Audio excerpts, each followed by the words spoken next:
फिर ओ नियत ये तेरी बेनकाब करेंगे, मज़लूमों के दिफा के हम असबाब करेंगे।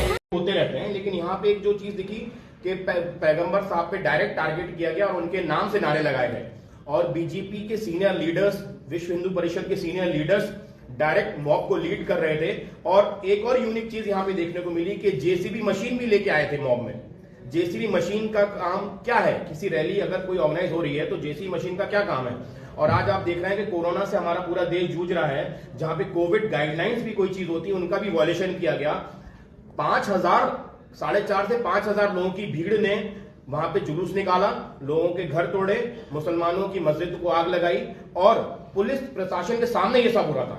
कितने वीडियोस आपने देखे हैं कि पुलिस ऑफिसर्स वहां पे हैं और उनके सामने ही ये दंगे किए जा रहे हैं और पुलिस वहां पे चुपचाप खड़ी हुई है।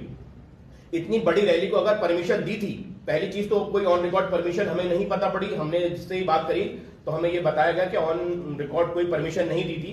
परमिशन नहीं दी थी तो जिसने भी रैली निकाली उनके खिलाफ एफआईआर रजिस्टर्ड क्यों नहीं हुई? रैली को रोकने का काम पुलिस ने क्यों नहीं किया? और रैली निकलने के बाद जब ये दंगे हुए, मस्जिदों को आग लगाई गई और महिलाओं के साथ बदतमीजी की गई, तब पुलिस ने फौरन एफआईआर रजिस्टर्ड क्यों नहीं करी? अभी तक हम लोग ये जानने में नाकाम है कि कितने लोगों के खिलाफ एफआईआर रजिस्टर्ड हुई है और कितने लोगों को पुलिस छोड़ रही है। त्रिपुरा पुलिस कई बार ये बयान दे चुकी है कि बाहर से कुछ लोग आके हमारे यहाँ की स्टेट का माहौल खराब करना चाह रहे हैं, झूठी खबरें फैला रहे हैं। तो मैं ये कहना चाहता हूँ कि फिर त्रिपुरा पुलिस ने उन बाहर के लोगों के खिलाफ एफआईआर रजिस्टर्ड क्यों नहीं करी? उनको जेल में क्यों नहीं डाला? मर्दाना आयुर्वेदिक मायूस शादीशुदा मर्दों के लिए एक खास नायाब तोहफा, 100% असर करने वाले और भी लाजवाब और असरदार नुस्खे घर बैठे हासिल करें। अभी कॉल करें। मर्दाना आयुर्वेदिक, जलगांव, महाराष्ट्र, इंडिया। सबके